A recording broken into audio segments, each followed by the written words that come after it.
Hi guys, it's a beautiful day, but I thought I was going to do some packing, but my face is getting burned off with this thing. It really hurts, it stings. They put it right on your face. You go into the bathroom, it looks like you're getting a sunburn, but it certainly doesn't turn into a tan. Shout out to Dunkin' Donuts. I just love their iced frozen coffee for a little bit of a treat. You feel like you're burning up because this thing is pointed right at your face. So I said, well, I have to get out of here for a little while. It becomes unbearable after a while. So I took a little walk, and this is the library, which is really nice. It's so great that we have libraries. I don't want to see them go because oftentimes I went in there and you can, do all sorts of stuff. We need our libraries. Certainly the one in Amsterdam has been pretty repugnant with this group there of harassers. But I used to go to the library all the time. This is the Albany Public Library. I was in here when I first got here because I didn't have my power for a week. So it was very difficult transferring things over and then finding out it wasn't just a transfer.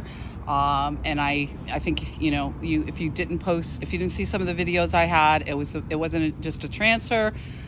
They had to come over and yada, yada, yada. So anyway, to make a long story short, I came to the library here, and I was very grateful. I got a charge very quickly, and oftentimes in these places, it takes forever to get a full charge. And certainly, I didn't know, but there's different types of charges, because I've gotten charges certain places that my phone will last a lot longer than other places. So they play games with stuff like that, or your phone will go dead all of a sudden, or the charge just completely crashes and you have no power. I went in there a couple times.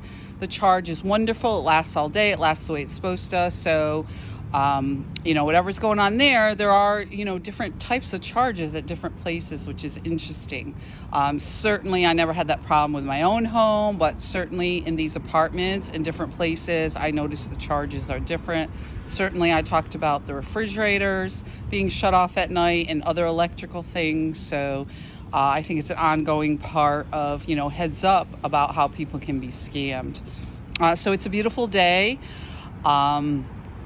So I just want to do a shout out to Dunkin' Donuts. I love the little treat. I treat myself once in a while. You should treat yourself. And I think as we go forward here, I would like to start talking about more. I noticed some people belligerently said, well, what are you doing about these things? So they can be pretty harsh on my page. And most of it is the haters in this group that have always been very judgmental and self-righteous. And, I want to say, well, what are you doing for victims? But, increasingly causing more problems and retaliation when victims do come forward. And it's very sorry to see what's going on with Virginia Guffrey, I believe, or Guffrey, I believe her name is. If I said it wrong, I apologize. She's taken her own life. She was in a horrible bus accident, and she was one of the first survivors to speak out of the Epstein and Ghislaine abuse, or Ghislaine. So I'm very sorry to hear that she's succumbed and she's taken her own life. And that certainly she had posted on there that she would never do that. So it's very hard to that she's now gone, because it's certainly feeling hopeless is certainly part of this. So every once in a while we do need to treat ourselves. Mental health is important. Physical health is important. We need to try to do the best we can. I don't feel that well. Sleep deprivation is a big part of this, but I have to force myself, I know now, to just at least get out and get a little fresh air. Even at jail, you get fresh air. Certainly people were trying to leave the psych ward. Because you weren't even allowed to go out. The entire time I was there, I went out maybe twice. It's if they feel like taking you outside. So certainly you go from having all these things in your life to being stripped of everything in your life that you used as a support, whether it's physical health, working out. I always kept a journal. So we'll explore more of this stuff. Art is always a good thing. We'll talk more about using art to explore some of these things that you can't talk about. Art is a great way of doing that. So we'll get into some of the more, now that I've gotten out of the dark place that I was in with talking about some of this stuff and the shock of being blasted, like this device I'm being blasted in the face with, this heat device.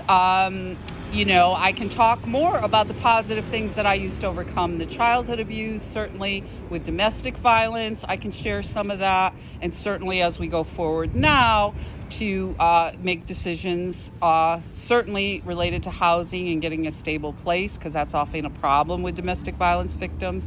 We continue to lump them together with everybody else. And certainly there's some intersection. But oftentimes there isn't. You're trying to flee a violent situation and you come across these negative stereotypes and attitudes that, you know, you couldn't possibly be doing that because if you're homeless, you're somehow a drug addict, or you're into prostitution and you're into these other things that they can dismiss you with, which isn't often the case. So be safe. It's a beautiful day. I'm treating myself. I hope you're treating yourself well. Confidence. Post-separation abuse factors in, but we still have to take steps to treat ourselves well, love ourselves, care about ourselves, and continue to move forward in spite of the retaliation and the sabotage that continues. Be safe, guys.